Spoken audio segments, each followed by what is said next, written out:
All right, what's going on, YouTube? So this video is going to be how to install your V-Groove wheel. That's a V-Groove wheel. See that? See that V right there? On a steel fence.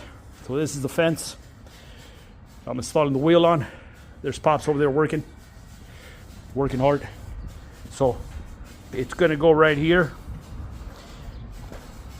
like this here, and then I'll fill it in with another picket right here, and it'll look just like that. It's going to go over there. So right here we got to lay it out for the wheel. We're going to cut here and we're going to cut here, but before we cut anything we got to reinforce the gate so it doesn't flop all around after we cut here, because that's going to be the only thing holding it together. So we have to reinforce the fence like this so it doesn't flop. It's recommended to weld, tack a few pieces here so everything stays in one place, and that pivot point over there doesn't collapse on us down, because that's going to be the only thing holding it together after I cut this. We don't want this corner to open up.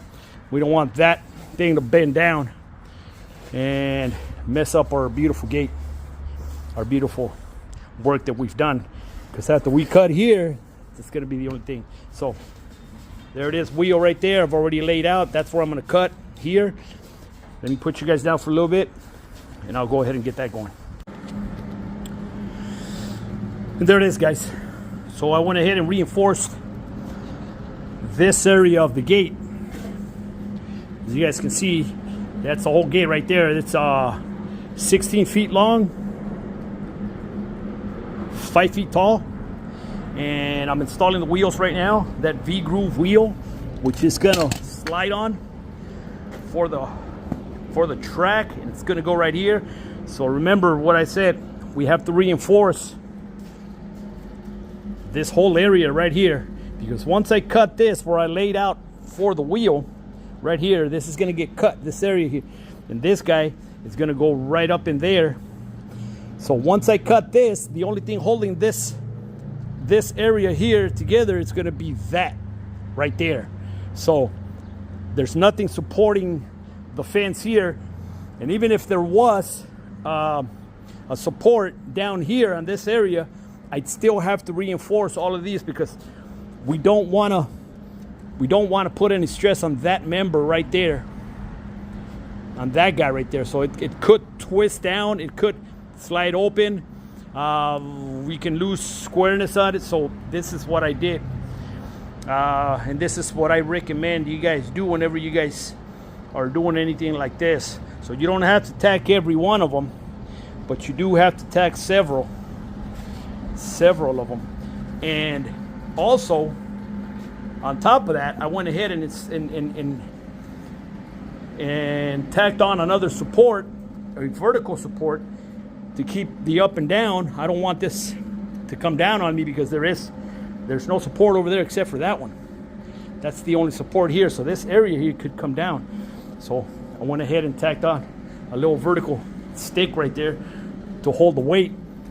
And another thing I want to talk about, guys, when you guys do some temporary tacks on stuff like this stuff is only temporary. These guys, they're gonna come off. There's no need to do a full weld on your temporary supports. It's only a small tack that you want on it, because you want to remove this, and it's recommended that you do it only on the same side. Okay, you don't tack on this side here. Okay, on this side of the piece you don't want to tack on there, you just want to tack here.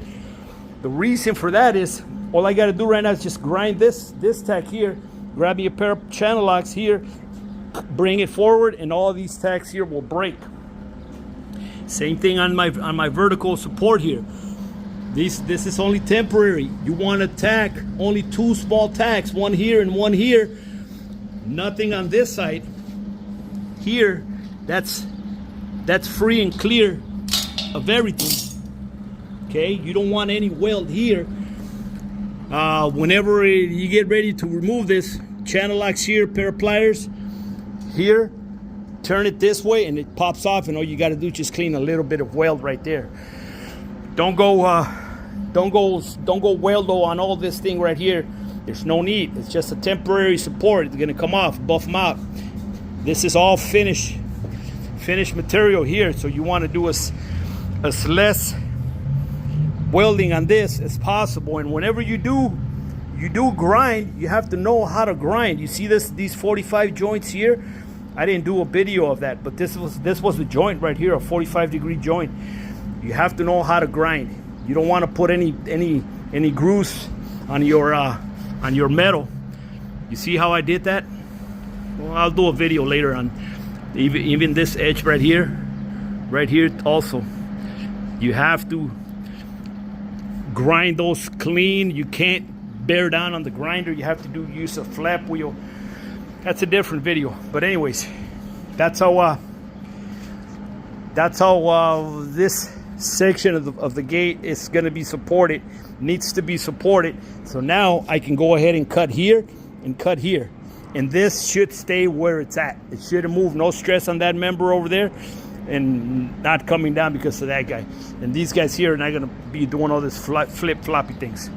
Should be stay stable where it's at. I'm going to go ahead and cut that out right now, bring you guys back.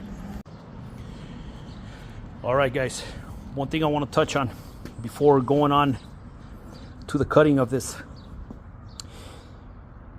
section right here for the wheel is your layout. I can't emphasize the layout and the importance of it enough. Whenever you guys are laying out, try to use the finest pencil, the finest method, the finest way to get a fine straight line. You guys see that? And try to get as center, it's as close, precise as possible. This wheel measures 5 inches across. I need to cut off a 5-inch section from here. So I've got this line right here to this one. It measures 5 inches. If you guys can see right here, I went from a whole number. Whenever you guys are measuring small detailed items like this, you guys don't have to go from 0 here all the way to 5 inches. You guys don't have to do that. Take out a section of tape measure. Usually, the further you go into your tape measure, the cleaner the numbers are. If you use your tape measure a lot, the parts that are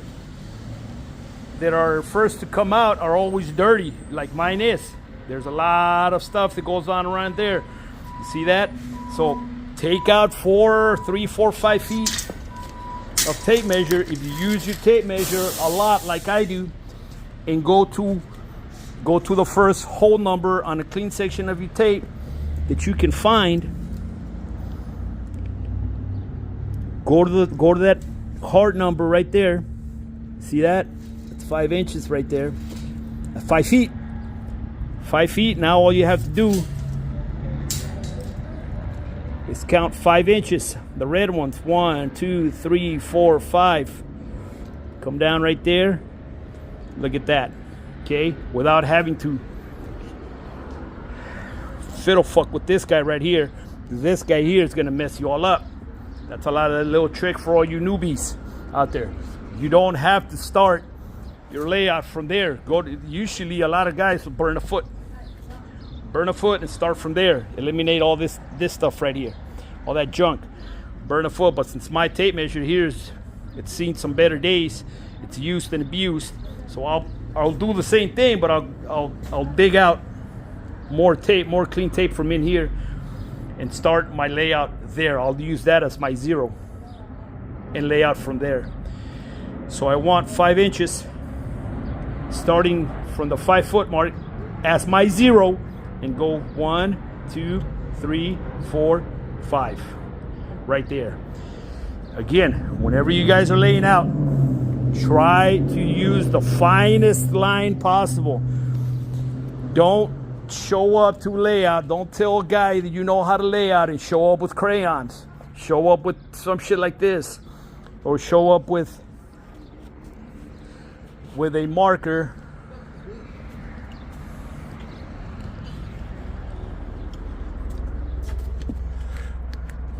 That one's pretty good, that's Harpy. But there's other guys, I've seen other guys show up to the job site and they got, sorry I can't see, but they'll show up with a Sharpie like this, and the tip is all meshed up. You might as well be using a crayon to lay out. There's nothing I hate more than people who lay out big old fat lines. Also, another thing, guys, I want to show you guys another tip. If you guys make a layout mark, these here are fine. These are thick because these are for this. I'm not too worried about it. As long as I'm in the area here, as long as I'm somewhere center of this guy, I'm fine. But another thing, when you guys are using a permanent marker, this is permanent, so to speak. But if you want to erase that line, if you don't like this one, guys, this is the way to eliminate it. Look, check this out. Run over it like this. No more line. Okay, that's a way. Don't make a mess of your layout. Have the cleanest layout possible, guys. There's nothing I hate more than people say they know how to lay out and they come over here with a fat marker and a fat crayon. I'll kick them off the job site quick. Make their head swim. If you say you know how to lay out, I want clean lines, clean, crisp lines, and double check your layout. Okay, previous video that I did, I spoke about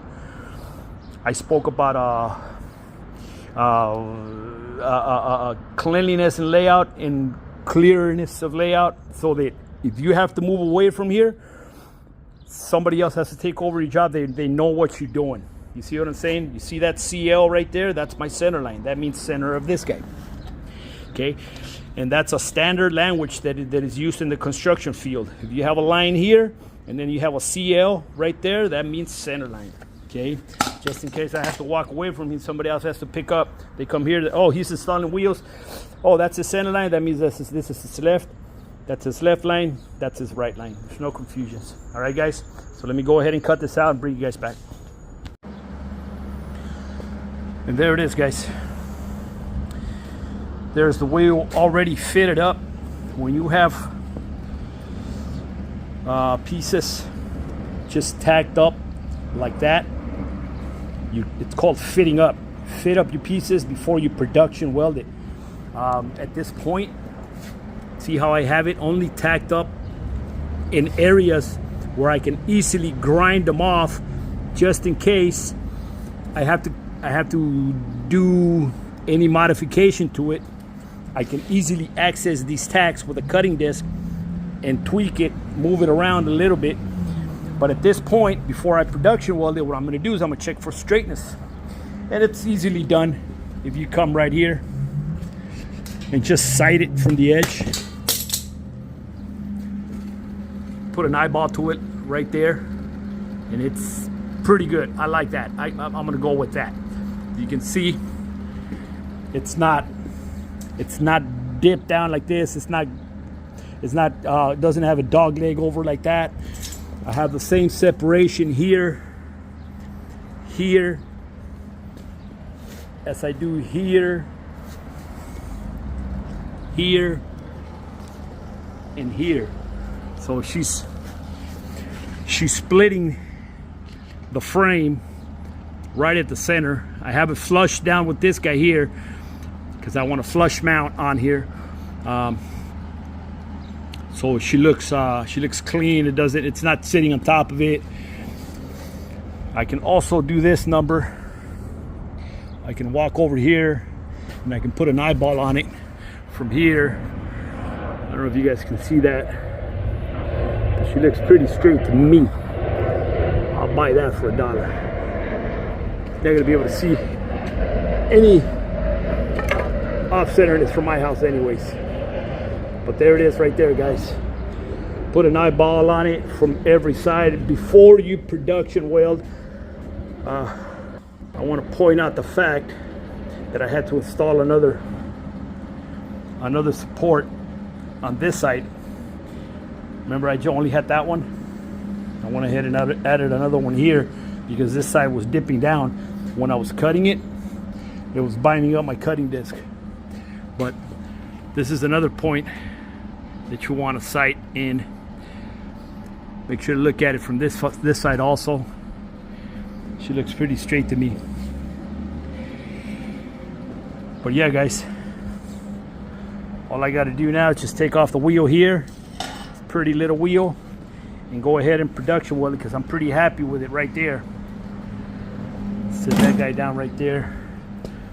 But that's it, guys. You see my reinforcement pieces are not removed until I completely weld this. My supports are not removed until this is completely welded. Then I remove those, polish this area out right here with a buffing disc. Not a grinding wheel, a hard wheel. You don't want to use that on this stuff here. This is too thin. This is called a flapper, a flappy wheel. Use this on that. Okay, no grinders. Grinders, you're gonna nick this up. You're gonna scar it up. You're gonna put big old divots on it, and you're gonna get kicked out the job site. Use a flapper. That's for finishing welds. Unless you got a lot of material you want to remove, then go ahead and get a grinding wheel. But for light gauge stuff like this, you don't need it. All you need is a little flapper, little small welds. But I'm gonna go ahead and weld this out right now. Production weld it, and start on the next one. But that's how you install V-Groove wheel box on a sliding gate. All right, guys. See you in the next one.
Easy to remove. When you guys only tack one side of your member, temporary members can come out like that. Okay,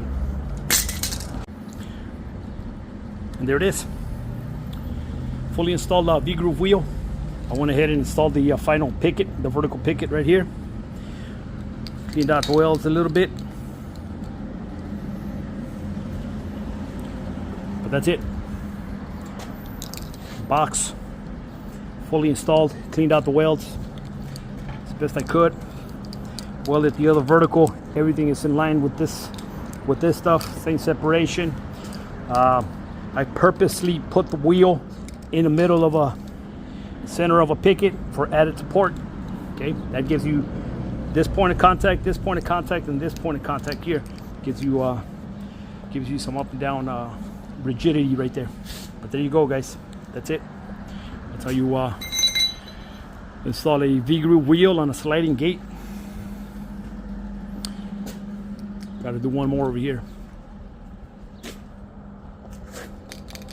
going to be another one right here. Same thing. I need that vertical picket here, and I'm gonna. There's my layout right there. Layout right there. Cut that out. Fit it up. Weld it out. Put the final brace, and I'm done. All right, guys. Thank you for watching. And there it is, guys. All done. V-groove wheel boxes fully installed, fully welded, minus the other side. I gotta flip it over, but there it is. The that last picket fully installed on there too. There it is. There's the gate, fully done. It's gonna replace that crap right there. It's gonna go all the way to the wall. So it's gonna be a full sliding gate, bigger than that one, longer. So now it's time to install the V-groove wheels.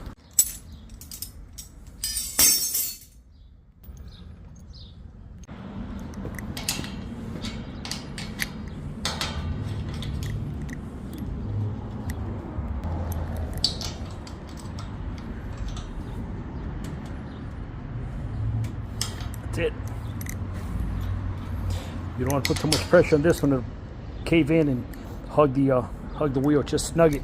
You have compression washers in there. Make sure those are on there, both sides, top and bottom. Okay. Otherwise, it's gonna squeeze the wheel, and it's gonna prevent it from turning. You're gonna be pushing it like a dog. You crush it. But that's it, guys. Both the wheels are on there. Okay. Only one thing left to do is paint it and throw it on there. Install it. All right. Thanks for watching.